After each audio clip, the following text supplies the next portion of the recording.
Hi guys. So I want to go through some more recovery stretches with you today.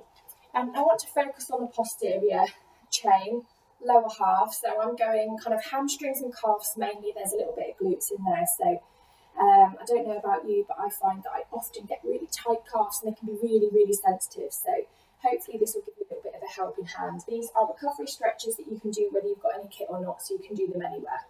There are obviously other ways of stretching your calves. You might want to use a step, you might want to use resistance bands, things like that. And I will do other recovery sessions that include those things. But for now, I'm just going to go through some of these with you. The first thing we're going to do is revisit one of the exercises that we did last week. So one of the stretches that we did last week was your standing hamstring stretch, where you stick one foot out in front of the other. So you've got one leg bent and the other one straight, but that your knees are kind of still in line. They might not be glued together, but they are in line.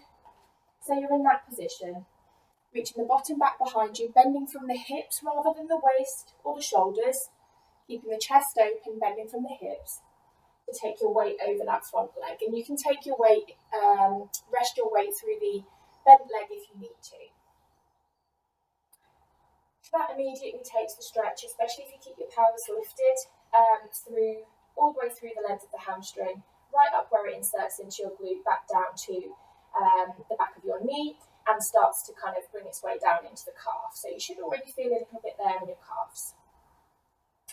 And then just to change the emphasis on the stretch, you're going to lift the toe, keep your bottom lifted, keep pushing it back behind you, keeping your chest open, not allowing this kind of curve through the spine, rotating the foot out to the side and noticing that stretch comes lower down the leg and to the outside of the leg, putting the foot back down, taking your weight slightly forward and pressing your weight through the big toe.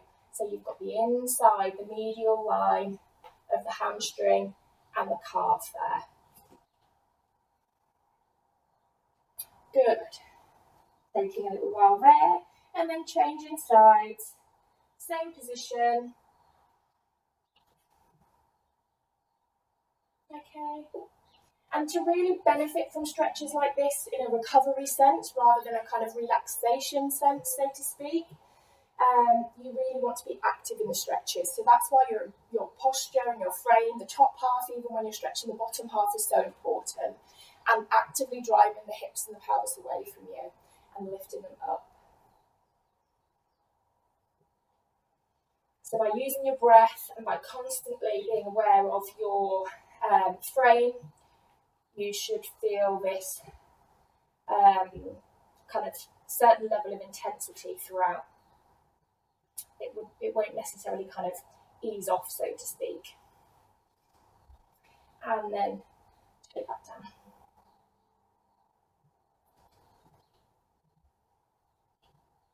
Good, bringing yourself up. A really, really familiar one that a lot of you probably will have done, especially for your calves, is a regular standing calf stretch.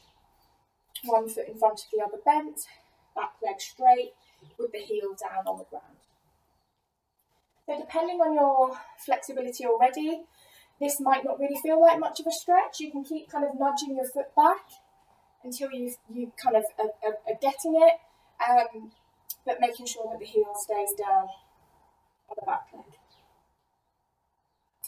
And then what you can also do here is move the emphasis to the soleus. So this is just beneath the calf. Okay, so this is the part of the muscle that actually quite often people confuse for being calf tenderness, calf tightness and calf pain, your soleus. So you still want your weight central, you're not leaning forwards or leaning back, but you do have a bend in both knees.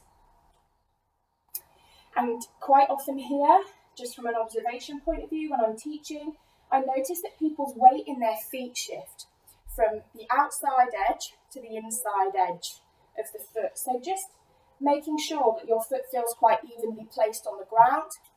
And again, bringing that stride in as much as you need to be able to feel this a little bit lower down on the leg.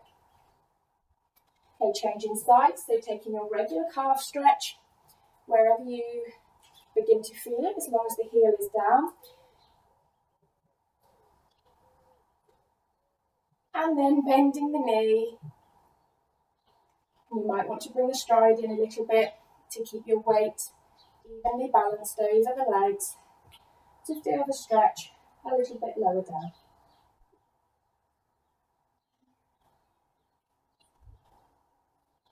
Good, taking a moment there. Again, keep readjusting. Just because you're stretching doesn't mean you can't move. You want to move to take your weight and the emphasis of the stretch where you need it. For me, the outside of my calves are really tight, so I'm shifting my weight to always get that. But for you, it might be that medial line, the middle, sort of inner part of your calf. So you do need to have an element of movement here. So I'm going to try and work around the pooch. And I want you to bring yourself down into this kind of plank position here. So this is quite active stretching. Obviously, for some people, a plank is quite a challenge, and this might not be for you. However, it is an amazing way of stretching the posterior chain, so everything down the back. So stacking the elbows and wrists beneath your armpits, kind of lifting the kneecaps, and then pushing the heels back behind you. And a nice way of increasing intensity in the calf is to dip one knee and then dip the other knee, whilst constantly kind of trying to push that heel back behind you. So you're kind of pedaling the knees.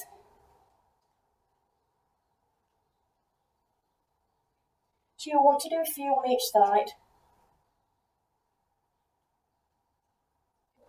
And then once you've done that, lifting the hips into this sort of downward dog that you might be familiar with. So your feet are probably going to be hip width or slightly wider, but not too wide. And your arms will be kind of in line or the same width of your shoulder, possibly a little wider, but not too far.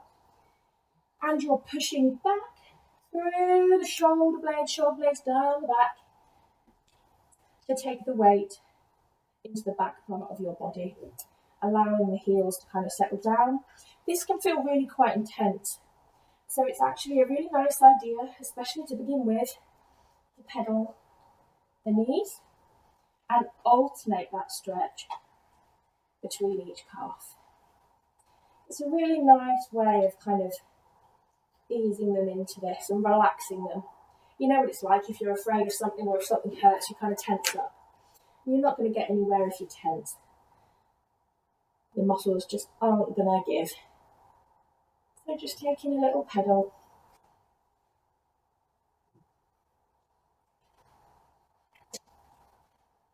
Good.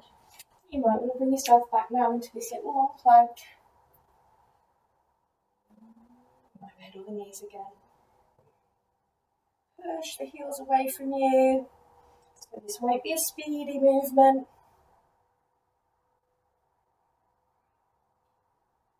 You've just got bored of my stretches now, so off she goes to play.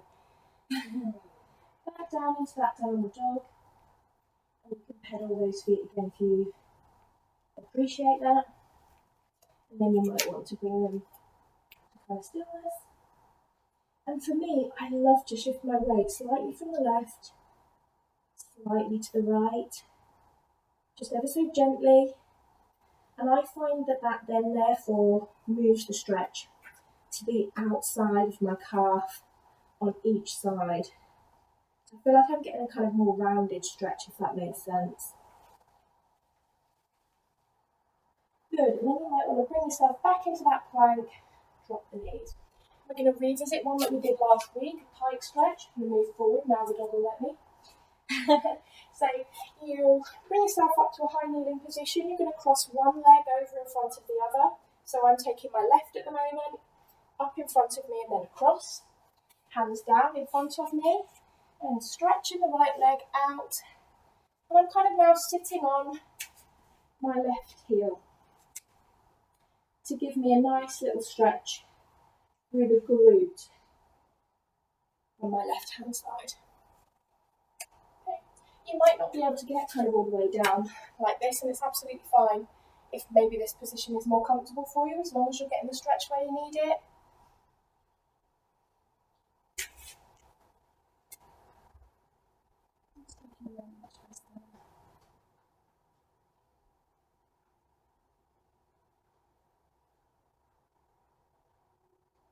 Good, and then I'm going to sit on that left hip now. Swing the legs round in front of me, bring one leg out straight, so left leg out straight, right leg is in a bent position, and I've brought the flat of my foot to the inside of my leg. For me, it's just above my knee, but for you it might not be. It depends on your hip mobility, flexibility, etc. So don't be too preoccupied about how far up your leg that has come necessarily, or whether your knees may be up here or whether it's lower to the ground. Just sort of trying to bring yourself into that position. And then bending from the hips again, so keeping the chest open and forwards, bending from the hips, not the spine, from the hips to take your weight over your left leg, so the long leg. It doesn't matter whether you kind of fold completely over. You might just place your hands here or here, might be further in front of you. But what you should be getting, if you're bending correctly from the hips, is a nice stretch right from the glute down the back of your leg. Flexing your toe towards you, so that's also allowing extra length in the back of the lower leg there. So treating the calf to more of a stretch. If you relax the toe and you point it away from you, you're actually shortening that muscle, which is not what we want to happen right now. So bringing that back towards you, creating loads of length all the way down to the heel. And then leaning forwards. You can see I've not got my head down by my toe here, so and I'm not particularly inflexible, so like I said, try not to be too preoccupied with that. As long as you're feeling it where we're talking about, then that's great. If you want to increase that stretch in your calf, you can give the toe a little pull. You'll want to take that nice and gently, be kind to yourself. You can always increase it. And with any version of these stretches, you can continue, as I've mentioned in previous sessions, to use your breath to help with them. So if we're in this position, for example, taking a nice deep breath in, and then as you exhale, bringing the chest down a little bit lower. So that's that side. We're now going to do your pike stretch for your glute on the other leg. So you're taking your weight through to the right hip now to swing that right leg across. And you're going to sit on that right leg, reaching the left one behind you. So you should then get that stretch in the right glute. And don't be afraid to move, like I said, to find that stretch. And it doesn't matter whether you're up here, whether you're down here, as long as you're getting the stretch where we want it. So I've got my back toe relaxed here at the moment because I'm focusing on my glute here. However, you can stretch that leg out and push the heel away from you to create length down the back if you want it.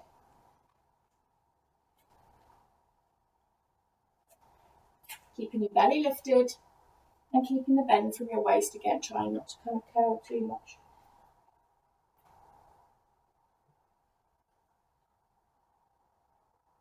Great, and then bringing yourself up so that you can take that weight onto the right hip, bringing the legs out in front again. This time your right leg is going to come out straight, creating loads of length down the back of the leg by flexing the toe towards you. And then the left leg to the inside of the thigh. Again, don't worry about how high up that comes, or whether maybe your knee's a little bit higher than mine. Doesn't matter. So by flexing this toe, you've also got a really active thigh here. You've kind of lifted the kneecap, you've got an active thigh. We're going to bend from the hips, so shoulders back and round if in doubt, setting yourself up for that movement, chest facing forwards, and bending from the hips, not from the back, okay? And again, try not to worry whether you're up here or whether you're down here. I feel particularly tight on this side. And another thing to mention, I think I mentioned it last week, if like me, you've got a bit of meat on your bones, you've got a bit of a fleshy bottom, you might want to lift it out of the way so that your sitting bones, the bony bits on your pelvis really feel like you've got good contact with the ground, you feel really stable. Create that length. And if you want to, bring those toes back towards you slightly to increase that stretch of the calf.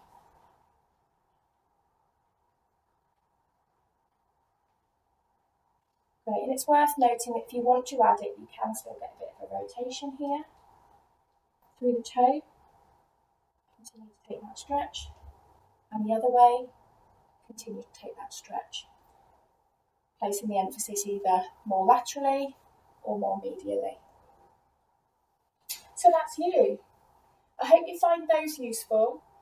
I will do another session where you can help your mobility and flexibility using resistance bands and steps and things, but for now, hopefully that will help you to feel a little bit more supple in the backs of the legs and the calves especially.